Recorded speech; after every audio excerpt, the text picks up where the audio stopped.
المنار المنار المنار المنار المنار المنار المنار اے امین علم و فن، اے حکمتوں کے انجمن، تجھ پہ نازاں ہے چمن، تجھ پہ نازاں ہے چمن۔ السلام علیکم ورحمۃ اللہ وبرکاتہ۔ الحمدللہ وکفیٰ وسلام علی عبادہ الذین اصطفیٰ۔ آج 28واں درس ہے بیکونیہ میں، اور ہم کچھ تمہیدات بیان کر رہے ہیں خبر واحد کے حوالے سے۔ تو گزشتہ درس میں ہم نے امام ابو حنیفہ رحمہ اللہ سے منسوب اصول و قواعد پہ بات کی خبر واحد کے حوالے سے، اور ہم نے اس میں یہ چیز کہی کہ جو اصول امام ابو حنیفہ کی طرف منسوب کیے جاتے ہیں ان میں سے اکثر اصول ثابت نہیں ہے، کیونکہ امام صاحب کا مذہب جو ہے وہ مدون نہیں تھا۔ پھر ہم نے اس پہ بھی بات کی کہ کچھ اصول ایسے ہیں جن پر کلام کیا جا سکتا ہے، جو بعد میں متاخرین نے امام ابو حنیفہ رحمہ اللہ کے مسلک کے ساتھ منسوب کیے۔ تو آج ہم کچھ بنیادی بحثیں لیں گے جو خبر واحد کے حوالے سے ہیں۔ یہ تمہیدی بحثیں ہوں گی، ان کو سمجھ کر، ان کو جان کر ہم اب آگے جو لوگ خبر واحد کا انکار کر رہے ہیں خصوصاً برصغیر میں، جیسے کہ ہمارے کئی بڑے بڑے نام ہیں، جب ہم ان کو لیں گے تو آپ کے ذہن میں یہ تمہیدی بحثیں ہونی چاہیے کہ اصل میں امت کا کیا پوزیشن ہے، امت کی کیا پوزیشن ہے خبر واحد کی حجیت کے حوالے سے۔ تو خبر واحد کے بارے میں چند تمہیدی بحثیں۔ تو پہلی بحث جو ہے کہ شبہات۔ خبر واحد کے حوالے سے کچھ شبہات ہے جو ہمارے متجددین ماڈرنس طبقے میں زیادہ پائے جاتے ہیں، اور وہ شبہات دو طرح کے ہیں۔ اس پہ ہم نے بحث کی امام ابو حنیفہ رحمہ اللہ کے مذہب کو ڈسکس کرتے وقت، لیکن آج ہم تھوڑا تفصیلی لیں گے ان کو، کیونکہ یہ شبہات ہمارے ذہن میں کلیئر ہو جائیں تو پھر آگے جا کر ہم خود بخود سمجھیں گے کہ جس شخص نے خبر واحد کی بنیاد بنا کر حدیث کے انکار کی طرف کوشش کی تو اس شخص کے ذہن میں بھی یہی شبہات تھے۔ تو پہلا شبہ جو ہے وہ یہ ہے کہ خبر واحد صرف ظن کا فائدہ دیتی ہے۔ اس پہ ہم نے بحث کی کہ ظن سے کیا مراد ہے۔ ہم نے کہا کہ یہ ظن راجع، ظن غالب ہوتا ہے، اور جب اس ظن کے ساتھ قرائن ملتے ہیں تو یہ ظن نہیں رہتا، پھر یہ یقین کی صورت، قطعی کی صورت حاصل کرتی ہے۔ تو ہم نے کہا کہ متواتر میں تو پہلے یقین اور قطعی معاملہ ہوتا ہے، اور وہ مشاہدے کی مانند ہوتا ہے جیسے ہم نے آنکھوں سے دیکھا، اور جب خبر واحد ہمارے سامنے آ جائے تو جب ہم قرائن اس کے ساتھ جوڑ دیتے ہیں، امت نے اس کو قبول کیا، یہ قرینہ ہے، تو یہ اب ظن نہیں رہے گا بلکہ یہ قطعی بن جائے گا، ہمارے لیے حجت بن جائے گا۔ امام بخاری یا امام مسلم یا دونوں نے اس کو روایت کیا، محدثین نے اس کے رجال پہ تحقیق کر کے یہ بتا دیا کہ یہ حدیث صحیح ہے، حسن ہے، تو اب یہ خبر واحد ظن نہیں رہے گی، اب یہ ظن سے نکل کر ہم اس کو یقین یا قطعیت کے دائرے میں داخل کریں گے۔ اس کے بعد دوسرا شبہ جو ہے، تو پہلا شبہ جو ہے وہ کلیئر ہے، پورا فن حدیث اس چیز کو ایڈریس کرتا ہے، اور پورا فن حدیث جو ہے یہ اس مسئلے کا حل دیتا ہے کہ خبر واحد کوئی ظن نہیں بلکہ اس پہ تحقیق، نظر کے بعد، ہم استدلال کے بعد ہم ایک ایسے نتیجے پر پہنچتے ہیں جہاں پر خبر واحد اور خبر متواتر برابر ہو جاتی ہے، اور اس میں کوئی فرق نہیں رہتا علم دینے کے حوالے سے۔ تو دوسرا شبہ جو ہے وہ جو میں نے ضمناً کہا تھا جب ہم امام ابو حنیفہ رحمہ اللہ کے مذہب کو سمجھ رہے تھے، تو میں نے کہا تھا کہ ایک ٹرینڈ بیچ میں شروع ہو گئی جو متکلمین کی ٹرینڈ تھی، جو فلسفہ زدگان کی ٹرینڈ تھی، جو فلسفے سے متاثر تھے، تو انہوں نے ایک ٹرینڈ سامنے لائی، ایک نیا شوشہ سامنے لایا جس کو متجددین میں ایک راو، ایک ٹرینڈ کی حیثیت حاصل ہے، اور وہ یہ کہ عقیدہ اور عمل میں خبر واحد کے حوالے سے تفریق۔ انہوں نے یہ کہا کہ عمل میں خبر واحد حجت تو ہو سکتی ہے، احکام میں خبر واحد حجت تو ہو سکتی ہے، لیکن جب عقیدے کی بات آئے تو وہاں پر خبر واحد حجت نہیں ہو سکتی۔ اور یہ شبہ جو ہے وہ اجماع امت سے باطل ہوتا ہے، کیونکہ اجماع امت میں ہم دیکھتے ہیں کہ ہم نے یہ تفریق نہیں کی تھی۔ ہمارے یہاں امت میں متواتر یہ چیز چلی آ رہی ہے کہ امت نے خبر واحد سے عقیدہ بھی لیا اور احکام بھی لیے، اس میں کوئی فرق نہیں۔ لیکن یہ شبہ پیدا کیا گیا کہ احکام جو ہے ان کو خبر واحد یعنی ظن کی بنیاد پر، ان کے یہاں تو ظن ہی ہے، ظن کی بنیاد پر لیا تو جا سکتا ہے، لیکن عقیدے میں قطعیات ہونی چاہیے۔ عقیدے میں آپ ظن کی بنیاد پر چیزوں کو نہیں لے سکتے۔ تو اس شبہ نے اتنا امت کو متاثر کیا کہ ہمارا آج کے دور میں ایک طبقہ ہی ایسا آ گیا جنہوں نے خبر واحد کو رد کر دیا، نہ تو عقیدے میں اب وہ لے رہے ہیں اور نہ وہ احکام میں ہی لے رہے ہیں۔ تو اجماع امت سے یہ شبہ جو ہے باطل ہو جاتا ہے۔ تو ذرا اس کی ہم تہ میں جانے کی کوشش کریں کہ اصل میں معاملہ کیا ہے۔ اصل میں معاملہ ہے لفظ ظن کی تحقیق سے جڑا ہوا کہ ظن کسے کہتے ہیں۔ بدقسمتی ہماری یہ ہے کہ ظن کا لفظ جو ہے وہ اردو میں بھی استعمال ہوتا ہے، عربی میں بھی استعمال ہوتا ہے، ہمارے یہاں کشمیری میں بھی استعمال ہوتا ہے، پنجابی زبان میں بھی استعمال ہوتا ہے۔ ہمارے یہاں جو منکرین حدیث ہے وہ یا تو اردو طبقے سے آتے ہیں یا پنجابی طبقے سے آتے ہیں، اور وہ ظن کو اردو یا پنجابی معنی میں لیتے ہیں، اور کشمیر میں بھی ظن ایک مختلف معنی میں لیا جاتا ہے۔ لیکن شکر ہے کہ ابھی منکرین حدیث کشمیر میں نہیں ہے، تو وہ بھی کشمیری معنی پہنا کر کچھ اور معنی اس کے لیتے۔ کشمیر میں ہم ظن کو گمان کے معنی میں لیتے ہیں، میں اس نے امیک ظن۔ لفظ ظن جو ہے عربی میں ظن کے معنی شک کے نہیں ہے، عربی میں ظن کے معنی وہم کے نہیں ہے۔ اردو میں، پنجابی میں ظن کے معنی شک اور وہم کے ہیں، لیکن جب ہم عربی ظن لیتے ہیں تو ہم اس کو وہی معنی پہنانے کی کوشش کرتے ہیں جو اردو اور پنجابی میں ہے۔ بلکہ ہمارے یہاں راغب اصفہانی رحمہ اللہ، ان کی مفردات جو ہے الفاظ قرآن کے حوالے سے جو انہوں نے کام کیا ہے بہت ہی شاندار ہے، اور امت اس سے استفادہ کر رہی ہے۔ اس کی جلد 2 اور صفحہ نمبر 53 پر آپ دیکھیں گے کہ ظن کی تعریف اس طرح ہے کہ اسم لما یحصل عن امارۃ، کہ یہ وہ اسم ہے، یعنی ظن وہ چیز ہے جو آثار و قرائن سے حاصل ہو، جو آثار و قرائن کی بنیاد پر حاصل ہوتی ہے۔ تو ظن آثار و قرائن کی بنیاد پر حاصل ہوتی ہے۔ ہمیں پتہ ہے کہ علم جو ہے، یقینی علم جس کو ہم کہتے ہیں، قطعی جو کہتے ہیں، وہ آثار و قرائن پر نہیں بلکہ وہ مشاہدہ ہوتی ہے، وہ ہمیں دکھتا ہے اور ہم اس کو قبول کرتے ہیں۔ متواتر میں تو خبریں اس تواتر کے ساتھ آتی ہے کہ عقل ماننے کے لیے تیار ہی نہیں ہے کہ وہ جھوٹ پہ جمع ہو گئے، اور آنکھوں سے دیکھنا یہ بھی مشاہدہ ہے، یہ بھی یقین اور قطعی ہوتا ہے۔ جب بات کرتے ہیں ہم ظن کی تو وہ اسم لما یحصل عن امارۃ، جو آثار و قرائن سے حاصل ہو جائے اس کو ظن کہتے ہیں۔ اب دیکھیے بہت ہی خوبصورتی کے ساتھ انہوں نے مزید وضاحت کی ہے، وَمَتَا قَوِيَتْ عَدَّتْ إِلَى الْعِلْمِ، اور جب یہ آثار و قرائن مضبوط ہو جائیں تو یہ علم کے مترادف ہوتے ہیں۔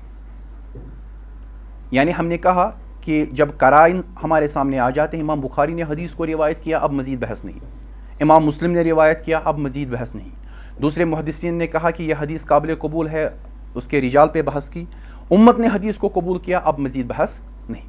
تو جب اس کے یہ آثار جو ہیں جب یہ مضبوط ہو جائیں تو یہ علم کی طرف لے جاتا ہے، تو یہ علم ہو جاتا ہے علم، تو یہ ظن نہیں رہتا بلکہ علم میں تبدیل ہو جاتا ہے، جس کو ہم قطعی کہتے ہیں، یقینی کہتے ہیں۔ وَمَتَا ضَعُفَتْ یا ضعفت، جدن لم یتجاوز حد التوہم، اور جب یہ آثار و قرائن کمزور ہوں تو یہ وہم سے کم تر ہوتا ہے. تو ایسی صورت میں یہ وہم کی حد کو بھی نہیں پہنچتا، اس سے بھی نیچے ہوتا ہے. وہم یعنی توہم، یعنی ظن اصل میں قرآن میں دونوں معنی میں استعمال ہوا ہے.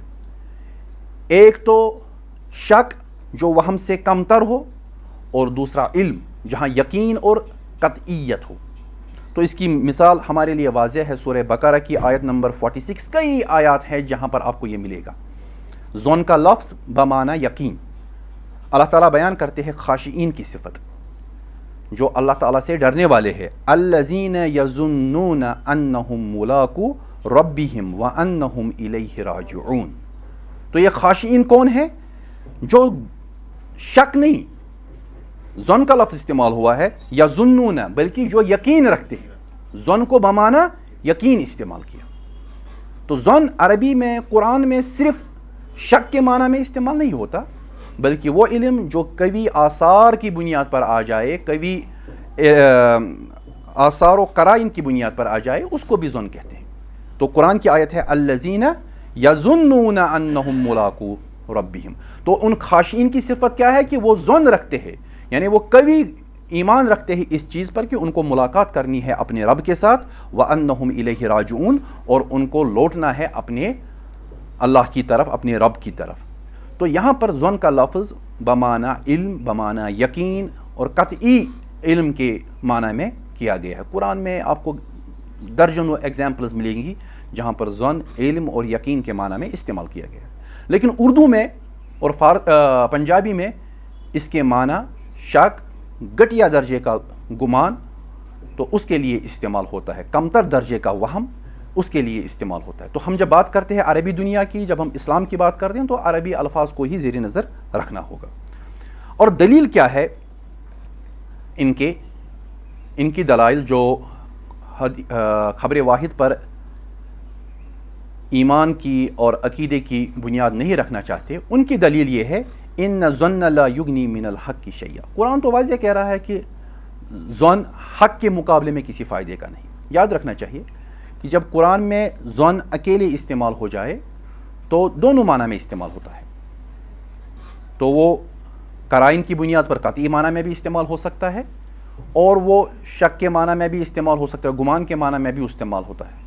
لیکن جب وہ حق کے مقابلے میں استعمال ہو جائے تب وہ واضح ہے کہ وہ شک، تردد وغیرہ.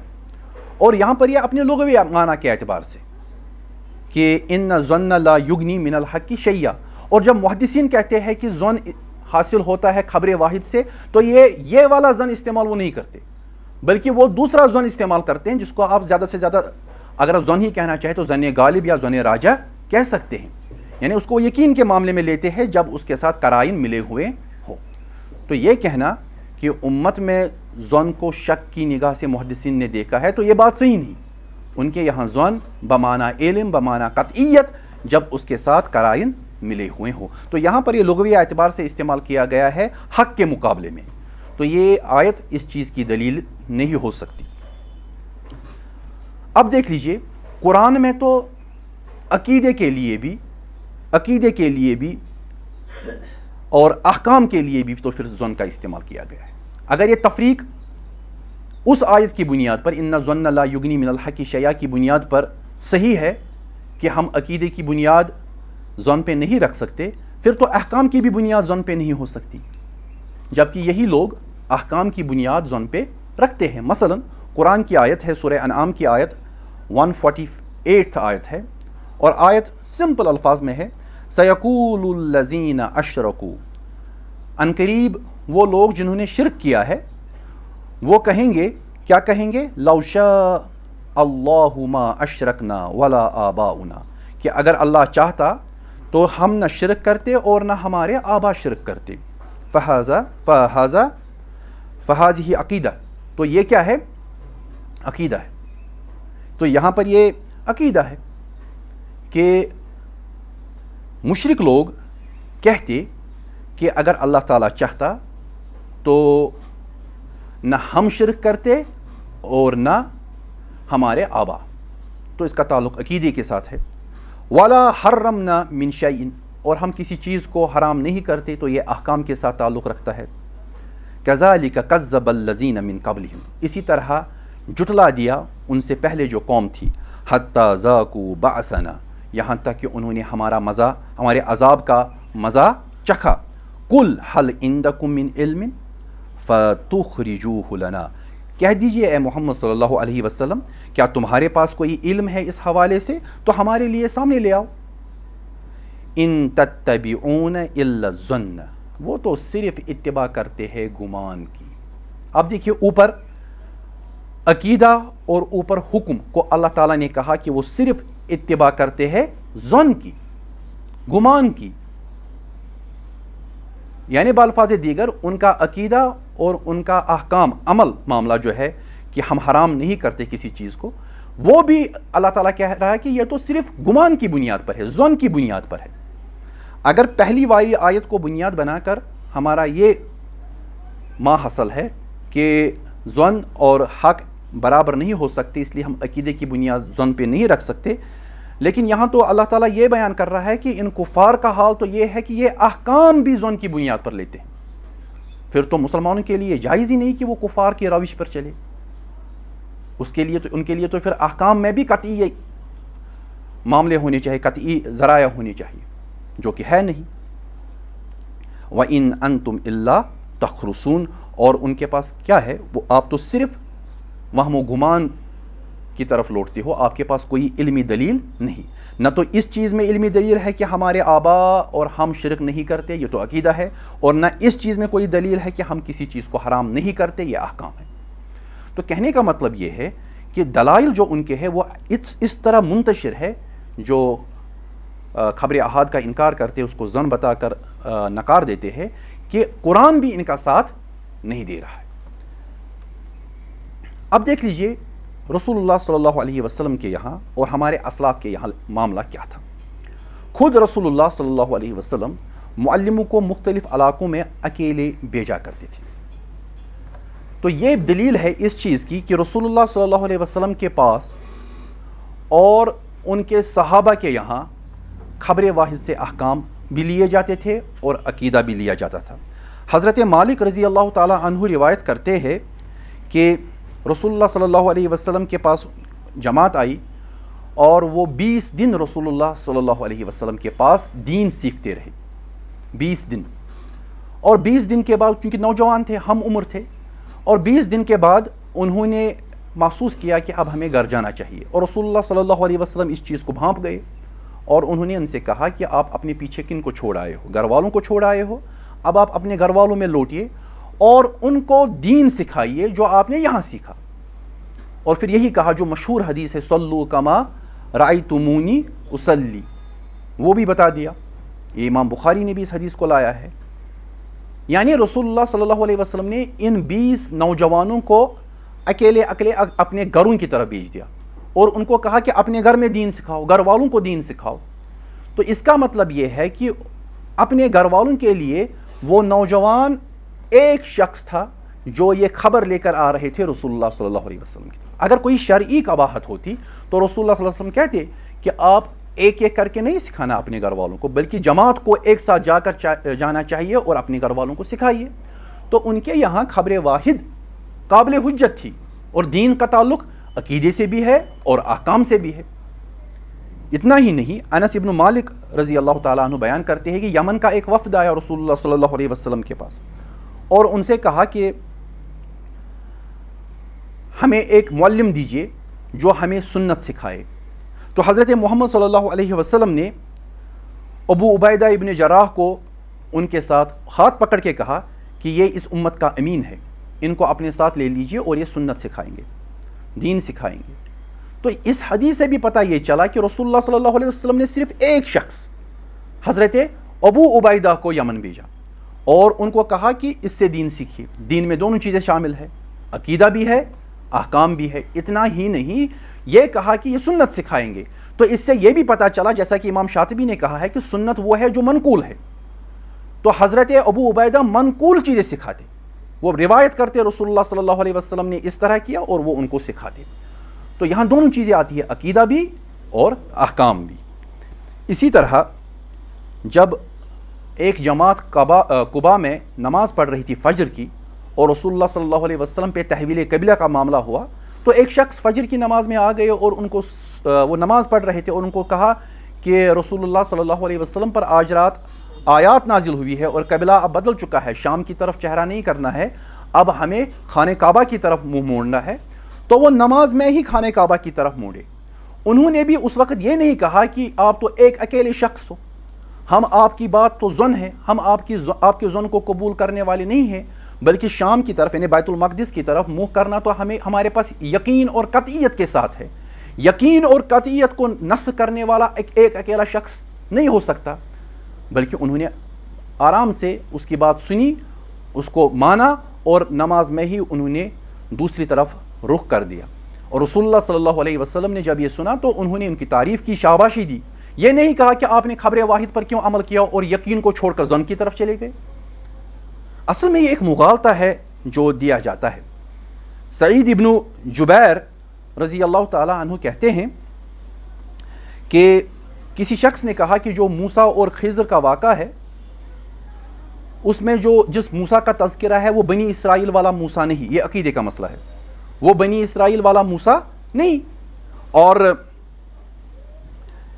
ابن عباس نے اس کی تردید کی اور کہا کہ اس شخص نے جھوٹ کہا، بلکہ مجھ سے ابی ابن کعب نے رضی اللہ تعالیٰ عنہ نے بیان کیا کہ رسول اللہ صلی اللہ علیہ وسلم نے بیان فرمایا کہ خضر والا موسیٰ جو ہے وہ بنی اسرائیل میں سے ہی ہے۔ یہ عقیدے کا مسئلہ ہے، یہ عمل نہیں ہے۔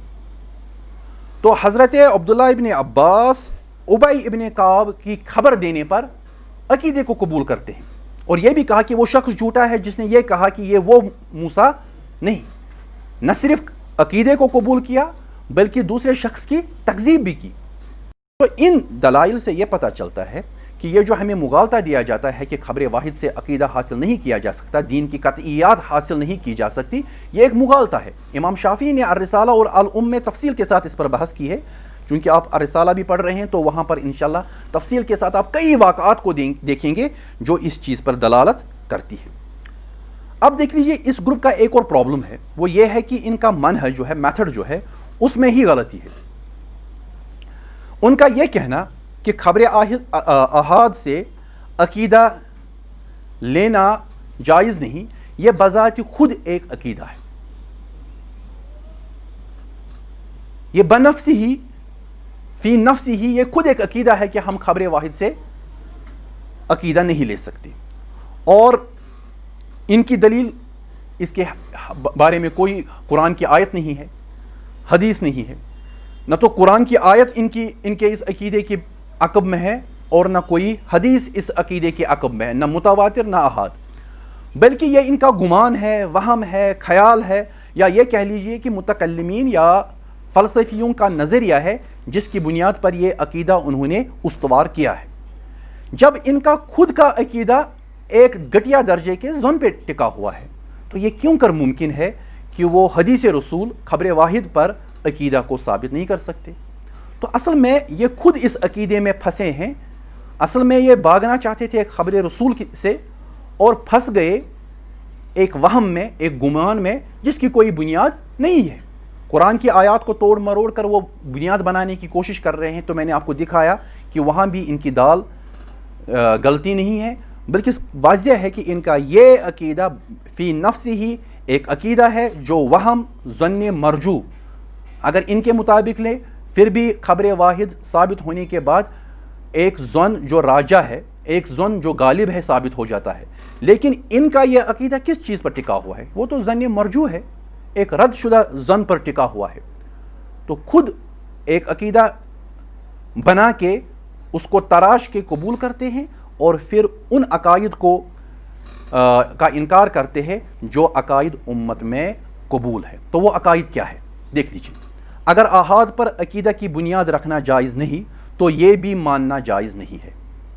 دیکھیے کون کون سا عقیدہ، میں نے کچھ عقیدے، شیخ البانی نے ایک لمبی تفصیل دی ہے، الاحاد حجت فی نفسہ بنفسہ فی العقائد والاحکام میں انہوں نے ایک طویل فہرست دی ہے، تو میں نے اس میں سے کچھ عقیدے لیے جو خبر واحد پہ ٹکے ہوئے ہیں۔ دیکھیے پھر ہمیں یہ بھی نہیں ماننا ہے کہ آدم علیہ السلام اور ان کے علاوہ دیگر انبیاء علیہ السلام کی نبوت جس کا ذکر قرآن کریم میں نہیں ہے وہ بھی ہمیں قبول نہیں کرنی ہے، کیونکہ قرآن کریم میں تو صرف کچھ پیغمبروں کے اسما آتے ہیں، باقی تو احادیث میں آتے ہیں، خبر واحد میں آتی ہیں۔ خود حضرت آدم کی نبوت کے حوالے سے جو دلائل ہے وہ تو خبر واحد میں ہی ہے، پھر ہمیں یہ بھی قبول نہیں کرنا ہے۔ عشرہ مبشرہ اہل جنت میں سے ہیں، وہ بھی قبول نہیں کرنا ہے کیونکہ وہ بھی خبر واحد ہے۔ پھر ہمیں قبر میں نکیر و منکر کے سوال و جواب کا جو عقیدہ ہے وہ بھی قبول نہیں کرنا ہے کیونکہ وہ بھی خبر واحد ہے۔ پھر ہمیں عذاب قبر کا پہ بھی ایمان نہیں رکھنا ہے کیونکہ وہ بھی خبر واحد ہے۔ قبر آدمی کو دبائے گی، دایاں اور بایاں طرف آپس میں مل جائیں گے اور ان کو بیچیں گے، جو آدمی ہیں اس کو بیچیں گے، اس کو پورا وہ سیکیوز کریں گے۔ پھر یہ بھی ایمان ہے اور یہ بھی عقیدے کا مسئلہ ہے، یہ بھی خبر واحد ہے، پھر اس کو بھی قبول نہیں کرنا ہے۔ قیامت میں 2 پلڑے والی میزان ہوگی اور اس پہ اعمال کا وزن کیا جائے گا، اس 2 پلڑے والی، تو 2 پلڑے والی میزان کا جو تذکرہ ہے وہ تو خبر واحد میں ہی ہے۔ صراط، پل صراط کا عقیدہ یہ بھی خبر واحد کا معاملہ ہے۔ محمد صلی اللہ علیہ وسلم حوض پر ہوں گے، اس پر ہمارا ایمان ہے، یہ بھی خبر واحد ہے۔ دیکھیے پھر کیا کیا ہمیں چھوڑنا ہے۔ شہداء کی روحیں جنت میں سبز پرندوں کی شکل میں ہوں گی، یہ بھی خبر واحد ہے، پھر اس کو بھی قبول نہیں کرنا ہے۔ اللہ نے زمین پر اپنے نبیوں کا جسم حرام کر دیا ہے، یہ بھی خبر واحد ہے، یعنی رسول اللہ صلی اللہ علیہ وسلم کے ساتھ جو دوسرے پیغمبر ہیں جن کو دفنایا گیا ہے تو ان کے جو جسد مبارک ہے یہ قبر میں ہے اور زمین پر یہ حرام ہے، یہ زمین ان کو کھا نہیں سکتی، یہ خبر واحد ہے، اور ہم خبر واحد پر اس چیز پر ایمان رکھتے ہیں، پھر ہمیں یہ بھی قبول نہیں کرنا ہے کیونکہ خبر واحد پہ عقیدہ ٹک نہیں سکتا ان کے بقول۔ ملائکہ سیدنا محمد صلی اللہ علیہ وسلم کو ہمارا سلام پہنچاتے ہیں، یہ بھی خبر واحد پہ ہی ٹکا ہے، پھر تو ہمیں یہ بھی قبول نہیں کرنا ہے۔ علامات قیامت جیسے مہدی کا خروج، عیسیٰ علیہ السلام کا نزول، دجال کا خروج وغیرہ، ان پر بھی پھر ہمیں ایمان نہیں لانا ہے کیونکہ ان کے بقول یہ بھی خبر واحد ہے، جبکہ عیسیٰ علیہ السلام کا ظہور جو ہے یہ خبر واحد نہیں، دجال کا معاملہ جو ہے یہ بھی خبر واحد نہیں، خبر متواتر ہے۔ شیخ البانی نے 20 صحابہ کی بنیاد پر اور ان کے پھر باضابطہ ان کی شاخیں نکلتی ہے ان حدیثوں کی جس بنیاد پر ثابت کیا ہے کہ یہ صحیح ترین اسناد اس چیز پر جمع ہو رہی ہیں کہ حضرت عیسیٰ علیہ السلام کا نزول ہوگا، لیکن وہ اس کو خبر واحد کہتے ہیں اور قبول نہیں کرتے ہیں۔ آپ دیکھیں گے اکثر وحید الدین خان اور دوسرے جو ان جیسے لوگ ہیں، اللہ تعالیٰ رحم فرمائے ان پر بھی، تو یہ لوگ حضرت عیسیٰ کی دوبارہ جو نزول ہے ان کا کہ وہ دوبارہ دنیا میں آئیں گے اس کے بھی وہ قائل نہیں ہیں، اور اللہ تعالیٰ کے اسماء و صفات جن کا بیان حدیث صحیحہ میں ہے ان پر بھی ہمیں ایمان نہیں لانا ہے۔ کئی صفات اور اسماء کا بیان جو عقیدے کے استاد آپ کو پڑھاتے ہیں جو قرآن سے ثابت نہیں بلکہ حدیث سے ثابت ہے، تو ان پر بھی ایمان نہیں لانا ہے۔ معراج کے بارے میں کئی تفاصیل پر ایمان، قرآن تو معراج کا سلسلہ جو ہے سورہ بنی اسرائیل کی ابتدا میں ہی شروع کرتا ہے لیکن مختصر، پھر آسمان کی طرف چلے جانا اور وہاں پر مختلف چیزیں دیکھنا وہ سب خبر واحد ہے، جہاں وہ تفاصیل ہے، پھر جنت میں گئے، جہنم میں گئے اور کیا دیکھا، پھر یہ سب چیزیں ہمیں پھر چھوڑنی ہیں۔ پھر عقیدے میں بچتا کیا ہے، یہ میں نے کچھ چیزیں لی جو میں یہاں پر بیان کر رہا ہوں، نہیں تو تفاصیل آپ دیکھ سکتے ہیں شیخ البانی رحمہ اللہ اور دوسری کتابوں میں، وہاں پر آپ کو ابن حزم کی کتابوں میں بھی آپ کو یہ ملے، ابن قیم رحمہ اللہ نے بھی اس کو بحث میں لایا ہے کہ اگر ہم خبر واحد پہ عقیدہ نہیں ثابت کر رہے ہیں تو ہمیں کئی عقائد سے دستبردار ہونا پڑے گا۔ تو یہ بنیادی وہ نقائص ہے جو اس عقیدے کو، جو یہ جعلی عقیدہ ہے کہ خبر واحد پر عقیدے کی بنیاد نہیں رکھی جا سکتی، اس عقیدے کو قبول کر کے ہمیں پھر یہ کئی قسم کے اپنے ثابت شدہ عقیدے جو امت میں تواتر کے ساتھ چلے آ رہے ہیں، امت میں کوئی شک نہیں ہے ان عقائد کے حوالے سے، پھر ہمیں ان سے دستبردار ہونا پڑے گا۔ تو پھر بچے گا کیا؟ وہی موٹے موٹے عقائد جو قرآن میں بیان کیے گئے ہیں۔ تو کہنے کا مطلب یہ ہے کہ اصل میں جو پرابلم ہمارے یہاں ہے، پرابلم ہمارے یہاں 2 طرح کی تھی۔ پہلی یہ کہ خبر واحد کلہم طور پر ہم قبول نہیں کرتے، تو اس پہ ہم نے بحث کی کہ علماء میں کسی کا یہ طریقہ نہیں رہا۔ پھر دوسری لیول پہ ہم آ گئے کہ خبر واحد ظن دیتی ہے، تو ہم نے کہا وہ ظن بھی نہیں ہے، وہ اصل میں ظن غالب یا ظن راجہ اور قرائن کی بنیاد پر پھر وہ یقین اور قطعیت میں تبدیل ہو جاتا ہے. اور تیسری لیول جو تیسرا فتنہ جو ہے کہ عقیدہ اب ظن کی بنیاد یعنی خبر واحد کی بنیاد پر ثابت نہیں ہو سکتا. تو ہم نے بتا دیا کہ اصل میں قرآن میں ظن کا لفظ جو ہے وہ دو معنوں میں استعمال ہوتا ہے. ظن کے معنی میں بھی جس کو آپ گمان وہم وغیرہ کے معنی میں لیتے ہیں, اور دوسرا ظن جس کو آپ علم یقین اور قطعی کے معنی میں لیتے ہیں. اب ایک مغالطہ اور ہے جو میں یہاں آپ کے سامنے اس کو ڈسکس کرنا چاہتا ہوں, اور وہ بہت اہم ہے. وہ یہ ہے کہ یہ لوگ کہتے ہیں کہ دیکھیے شہادت ضروری ہے. اصول شہادت جو ہے اس میں ہم دو شاہدوں کو لاتے ہیں کسی بات کو قبول کرنے کے لیے. پہلی بات, جیسا کہ ابن قیم رحمہ اللہ نے کہا کہ روایت شہادت سے مختلف ہے. یہ مسئلہ شہادت کا نہیں ہے, مسئلہ روایت کا ہے. اگر کوئی شخص, جیسے کہ امام شافعی نے ایک مناظرے میں بیان کیا ہے کہ اگر کوئی شخص آپ کے سامنے پیش کیا جائے تو آپ جب اس کو دیکھیں گے تو آپ دیکھ کے ہی کہیں گے کہ یہ شخص جو ہے بے گناہ ہے. اب کوئی دوسرا شخص کھڑا ہو جائے, وہ کہے گا کہ میں نے دیکھا کہ اس نے فلاں شخص کا مال لیا اور اس کو قتل بھی کیا, تو اس وقت آپ کا طرز عمل کیا ہوگا؟ آپ اس شخص جس کے بارے میں آپ کا پہلے یہ عقیدہ تھا کہ یہ معصوم ہے, وہ معصومیت کا عقیدہ آپ ختم کر دیں گے اور آپ یہ کہیں گے کہ یہ شخص اب مجرم ہے, کیونکہ آپ کے سامنے گواہی آ رہی ہے اور گواہی یہ کہہ رہی ہے کہ اس نے کسی شخص کا مال لیا یعنی چوری کی اور پھر اس کو قتل کیا, یعنی یہ قاتل ہے. تو شہادت کا اصول جو ہے کہ آپ کے پاس شاہد آ گئے, آپ نے ان کی شہادت لی اور آپ نے اس شخص کو بھی قتل کروا دیا, کیونکہ قصاص میں آپ قتل کرنے کا حق رکھتے ہیں اگر آپ قاضی ہے. آپ دیکھ لیجئے, غور سے دیکھ لیجئے گا, یہ بھی ہو سکتا ہے کہ جو شاہد ہیں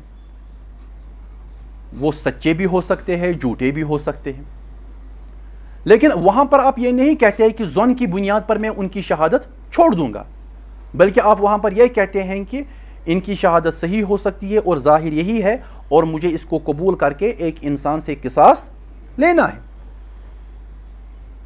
اور آپ عمل کرتے ہیں اور ایک انسان کو قتل بھی کر دیتے ہیں. ہمارا قانونی نظام تو یہی ہے.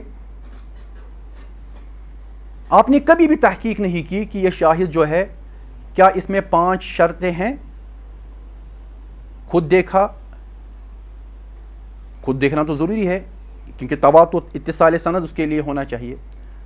کیا یہ شخص عادل ہے, کیا یہ شخص ضبط والا ہے جو دیکھا وہ یاد رکھا, کسی اور کی مخالفت تو نہیں کر رہا ہے جو کہہ رہا ہے کہ نہیں اس نے نہیں کیا, کیا یہ شخص اپنے سے اوثق کی مخالفت تو نہیں کر رہا ہے, کوئی علت تو اس کے یہاں یہ چیزیں آپ دیکھتے نہیں. تو اس کا مطلب یہ ہے جو قانونی روایت ہے وہ زیادہ شدید ہے, زیادہ سخت ہے. اس میں آپ ایک شرائط کا ایک سلسلہ آپ نے ترتیب دیا ہے جس کو سامنے لا کر آپ بات کو یا تو قبول کرتے ہیں یا رد کرتے ہیں. ہاں سچ جھوٹ کا گمان تو ہے, لیکن آپ اپنی وسعت کے حد تک یہ ثابت کرنے کی کوشش کرتے ہیں کہ آیا یہ شخص سچ کہہ رہا ہے یا جھوٹ کہہ رہا ہے.